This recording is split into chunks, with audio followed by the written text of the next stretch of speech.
नांदेड़ में प्रहार संगठन ने बच्चू कडू के विरोध के समर्थन में छत्रपति शिवाजी महाराज की प्रतिमा के सामने विरोध प्रदर्शन किया। प्रहार संगठन के पदाधिकारियों ने अपने चेहरों पर प्रधानमंत्री नरेंद्र मोदी, मुख्यमंत्री देवेंद्र फडणवीस, मुख्यमंत्री अजीत पवार, उप मुख्यमंत्री एकनाथ शिंदे के मुखौटे पहने और सरकार के खिलाफ नारेबाजी की। महिलाओं ने मुखौटा पहनकर हाथों पर राखी बांधकर सरकार के खिलाफ अपना विरोध जताया। किसान की आत्महत्या के लिए सरकार को जिम्मेदार ठहराते हुए किसान के 7/12 कोरा करने की मांग की गई। प्रहार जिला प्रमुख विठल कल्याणकर ने भी चेतावनी दी है कि अगर उनके विरोध पर ध्यान नहीं दिया गया तो वे 2 अक्टूबर को बच्चू कडू के नेतृत्व में मंत्रालय पर मार्च निकालेंगे। इस अवसर पर किसान महिला प्रहार संगठन की कार्यकर्ता मौजूद थे।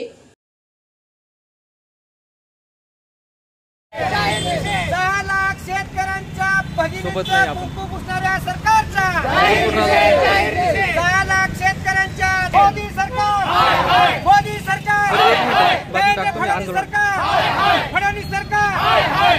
फडणवीस सरकार शिंदे सरकार अजितदादा सरकार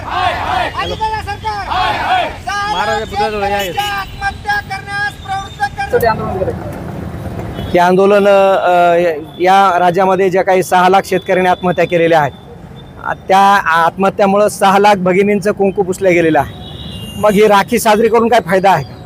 म्हणून या सरकारचा आजच्या राखी पौर्णिमेच्या निमित्त काळी राखी बांधून आम्ही या ठिकाणी निषेध करत आहोत। शेतकरी कर्जमाफीची या सरकारला आठवण आली पाहिजे आणि लवकरात लवकर कर्जमाफी झाली पाहिजे आणि होणाऱ्या आत्महत्या टळल्या गेल्या पाहिजे, म्हणून हे आजचं आंदोलन आहे। येथून पुढे जर सरकारने आमची दखल नाही घेतली, आमची नव्हे तर शेतकऱ्यांची दखल नाही घेतली, तर इथून पुढे बच्चूभाऊकडे वेगवेगळ्या आंदोलनाची रूपरेषा तयार आहे। त्या आंदोलनाला सरकारने सामोरं जावं आणि 2 ऑक्टोबरला गांधी जयंतीनिमित्त त्या ठिकाणी भगतसिंगाचं रूप घेऊन प्रहारचाच कार्यकर्ता नव्हे तर या राज्यातील प्रत्येक शेतकरी भगतसिंग रूपाने मंत्रालयात घुसल्याशिवाय राहणार नाही, एवढं सांगतो।